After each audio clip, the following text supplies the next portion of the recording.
নিৰ্বাচন আয়োগে অসমত এছআইআৰৰ পৰিৱৰ্তে এছআৰ অৰ্থাৎ ভোটাৰ তালিকাৰ বিশেষ সংশোধনীৰ নিৰ্দেশনা জাৰি কৰিছে। নিৰ্বাচন আয়োগে এছআইআৰৰ পৰিৱৰ্তে কিয় এছআৰৰ নিৰ্দেশনা জাৰি কৰিছে সেই লৈ উচ্চতম ন্যায়ালয়ৰ দ্বাৰস্থ হ'ল গুৱাহাটী উচ্চ ন্যায়ালয়ৰ বাৰ এছ'চিয়েশ্যনৰ প্ৰাক্তন সভাপতি মৃণাল কুমাৰ চৌধুৰী।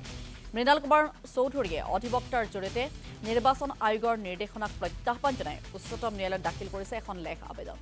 নিৰ্বাচন আয়োগে অসমৰ ভোটাৰ তালিকা সংশোধনীৰ ক্ষেত্ৰত মতালি আৰু বৈষম্যমূলক আচৰণ কৰাৰ অভিযোগ তুলিছে মৃণাল কুমাৰ চৌধুৰীয়ে। এই লেখ আবেদনখনত অসমত থকা অনুপ্ৰৱেশকাৰীৰ সমস্যাটোৰ কথাও উল্লেখ কৰা হৈছে। এছআইআৰক লৈ উচ্চতম ন্যায়ালয়লৈ বহুকেইখন আবেদন আহিছে আৰু সেই আবেদনসমূহৰ সৈতে মৃণাল কুমাৰ চৌধুৰীৰ এই লেখ আবেদনখনৰ ওপৰত শুনানি অহা সপ্তাহত অনুষ্ঠিত হোৱাৰ সম্ভাৱনা আছে। SIR অৰ্থাৎ স্পেচিয়েল ইণ্টেনচিভ ৰিভিজন হ'ব। ইতিমধ্যে বিহাৰত হৈছে আপোনালোকে জানে আৰু 12খন ৰাজ্যৰ কাৰণে ঘোষণা কৰিছে, কিন্তু তাৰ বিপৰীতে অসমত কেৱল স্পেচিয়েল ৰিভিজন বুলি কৈছে, স্পেচিয়েল ইণ্টেনচিভ ৰিভিজন নহয়। এই দুটাৰ পাৰ্থক্যটো অকণমান বুজি ল'ব লাগিব। কি কাৰণে মই আদালতৰ ওচৰ চাপিছোঁ, মই যেতিয়া নটিফিকেশ্যনখন দেখিলোঁ মোৰ চিন্তা আহিলে যে সমগ্ৰ দেশত নিৰ্বাচন আয়োগে SIR অৰ্থাৎ স্পেচিয়েল ইণ্টেনচিভ ৰিভিজন কৰাৰ সিদ্ধান্ত লোৱাৰ বিপৰীতে অসমৰ ক্ষেত্ৰত কেলেই কেৱল স্পেচিয়েল ৰিভিজন ইণ্টেনচিভ ৰিভিজনটো নকৰিলে।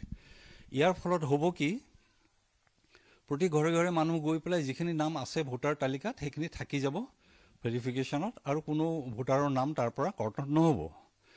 কিন্তু এইটো কথা যে আটাইয়ে মানি ল'ব যে অসমত লাখ লাখ হিচাপত আপোনাৰ বিদেশী নাগৰিকৰ নাম, তেওঁলোকতো বসবাস কৰি আছেই, তাৰে বেছিভাগ সংখ্যকৰে তেওঁলোকৰ ভোটাৰ তালিকাত তেওঁলোকৰ নাম আছে।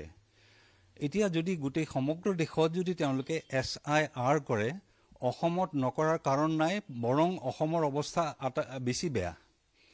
গতিকে ইয়াতে SIR হ'লেহে তেতিয়া যিবোৰ নাগৰিক আছে তেওঁলোকৰ নাম ভোটাৰ তালিকাৰ পৰা কৰ্তন কৰিব পৰা যাব। কিন্তু মই এজন সচেতন নাগৰিক হিচাপে, এজন অসমীয়া হিচাপে মই ভাবোঁ যে এইটো দায়িত্ব যে এই বিষয়ে আমি আদালতৰ ওচৰ চাপিব লাগে।